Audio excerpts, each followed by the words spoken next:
আশুলিয়া থানা বিএনপির উদ্যোগে রাষ্ট্র মেরামতের ৩১ দফা বাস্তবায়নের লক্ষ্যে কর্মশালা অনুষ্ঠিত হয়েছে।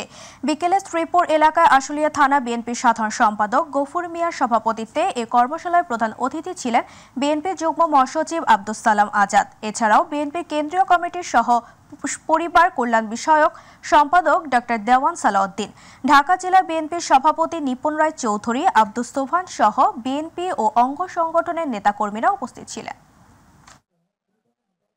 ৬০ লক্ষ নেতাকর্মী, শুধুমাত্র বিএনপির ৬০ লক্ষ নেতাকর্মীর বিরুদ্ধে মামলা হয়েছে। ৭১-এর যুদ্ধ যারা ভুলে যেতে চায়, যারা মনে করে ৭১-এর যুদ্ধ কোনো যুদ্ধ নয়, এই ২৪-এর আন্দোলনে সবচেয়ে সেরা যুদ্ধ এবং আমরাই বীর হয়ে গেলাম, আপনাদেরকে বলতে চাই ৭১-এর মহান স্বাধীনতা যুদ্ধে একটি মানচিত্র পূর্ণ প্রতিষ্ঠা হয়েছে, পরিবর্তন হয়েছে।